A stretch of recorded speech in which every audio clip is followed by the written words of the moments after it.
तो आज हम जानेंगे some basic term related to motion, मतलब कुछ गति संबंधी कुछ मूलभूत पद। तो कल हम यहाँ पर आके छोड़े थे कि गति संबंधी कुछ मूलभूत पद आपको बताना है। अगर आप ये नहीं जानते तो मोशन से रिलेटेड क्वेश्चन जितने भी होंगे, गति से संबंधित जितने भी क्वेश्चन होंगे आप कर नहीं सकते। तो आज हम प्रिपेयर हो जाएंगे क्वेश्चन करने के लिए कि क्वेश्चन किस प्रकार से करते हैं। तो चलो कुछ पद जान लेते हैं। वो पद होती क्या है मोशन में, क्या होती है। सबसे पहला है निर्देश बिंदु, जिसे हम बोलते हैं रेफरेंस पॉइंट, एंड सेकंड है दूरी, जिसे हम बोलते हैं डिस्टेंस, एंड थर्ड है विस्थापन, जिसे हम बोलते हैं डिस्प्लेसमेंट। तो हम जानते हैं निर्देश बिंदु क्या होती है। तो निर्देश बिंदु, अब हमें निर्देश बिंदु से समझ आने का होगा निर्देश बिंदु होता क्या है, क्योंकि इसका नाम है निर्देश। क्या करता है, निर्देश देता है। बट सीबीएसई बोर्ड वाले बच्चे समझ गए होंगे रेफरेंस पॉइंट, रेफरेंस पॉइंट क्या होती है। तो अब हम आते हैं कि निर्देश बिंदु। अगर आपको निर्देश बिंदु नहीं समझ आ रहा है तो आप इसको बोल सकते हैं मूल बिंदु। अब हिंदी वालों को भी समझ आ गया होगा कि मूल बिंदु क्या होती है। तो मूल बिंदु या रेफरेंस पॉइंट आते हैं, किसे कहते हैं, देखो वह बिंदु जिसके सापेक्ष किसी वस्तु की गति का अध्ययन करते हैं। मान लो ऐसी कोई बिंदु है जिसके सापेक्ष, मतलब कि इसको देखकर कोई वस्तु किधर गति कर रही है इसके हेल्प से, उसे हम क्या बोलते हैं, मूल बिंदु या निर्देश बिंदु। मान लो हमारा ये कोई बिंदु यहाँ पे है। अब हमारा कोई भी ऑब्जेक्ट है, कोई भी वस्तु है, ये क्या करता है, राइट साइड मोशन करता है। किसके सापेक्ष, इस बिंदु को।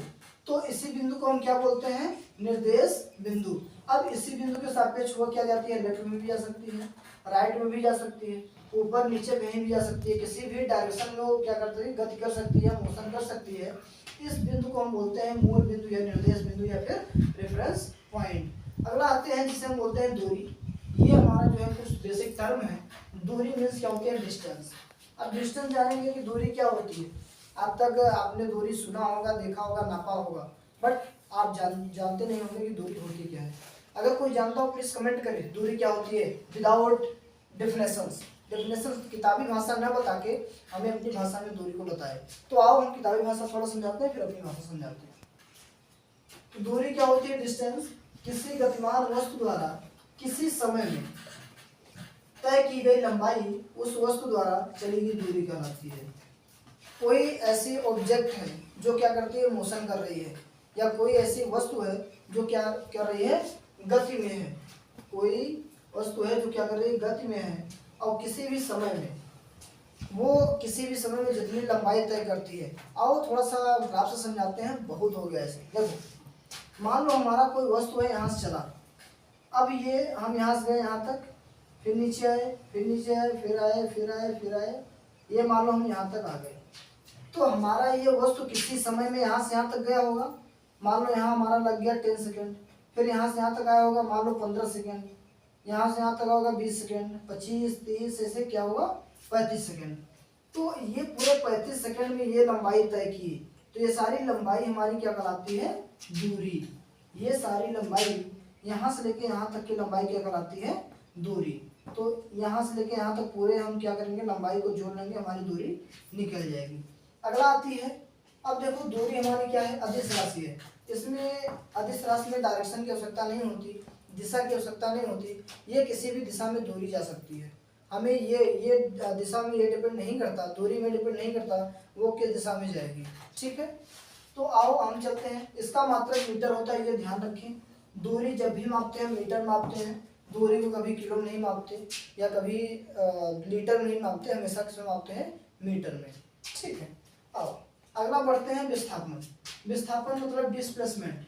अब विस्थापन क्या होती है, किसी गतिशील वस्तु की प्रारंभिक, अब बताओ ये गतिशील वस्तु पहले से है, अब बोला वस्तु की प्रारंभिक, ये हमारी प्रारंभिक स्थिति है। क्या है, प्रारंभिक स्थिति एवं अंतिम स्थिति। ये हमारा क्या है, अंतिम स्थिति। क्या है, अंतिम स्थिति। तो प्रारंभिक स्थिति एवं अंतिम स्थितियों की बीच की न्यूनतम दूरी, ये देखो ये इसकी बीच की जो न्यूनतम दूरी है, कम से कम दूरी है, इसे हम बोलते हैं वस्तु का विस्थापन। मतलब विस्थापन देखें तो ये अब ये इसका शॉर्ट दूरी, कम से कम दूरी क्या कराती है, विस्थापन। क्या कराती है, विस्थापन। बट अगर हम ये ना देख के ये पूरी लंबाई देखें तो सारी लंबाई क्या कराती है, दूरी।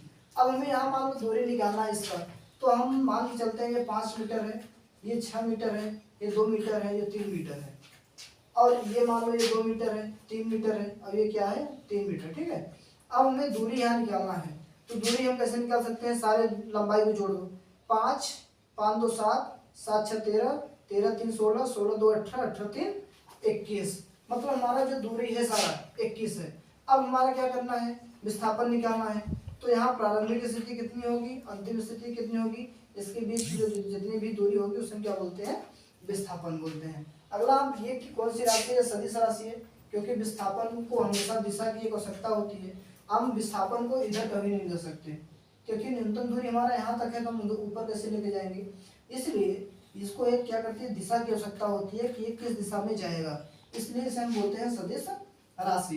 इसका मात्रक मीटर होता है, जैसे हमारा दूरी का मात्रक मीटर होता है डिस्टेंस, ऐसे विस्थापन का मात्रक हमारा क्या होती है, मीटर। इसको भी हम मीटर में ही मापते हैं, मेजर करते हैं। अब हम अगला क्लास लेते हैं, दूरी और विस्थापन में अंतर। अब बताओ, हमने दूरी और विस्थापन में पढ़ लिया, बट हमने देखा कि ये दोनों का मात्रक क्या होता है, मीटर होता है, तो इसमें कुछ अंतर होना चाहिए। तो हम आगे पढ़ेंगे कि इसमें अंतर क्या होती है दूरी और विस्थापन में। ठीक है, तो दूरी और विस्थापन हम मिलते हैं नेक्स्ट वीडियो में कि दूरी और विस्थापन में अंतर क्या होता है। बस आप लोग क्या वीडियो को देखते रहिए। Thank you.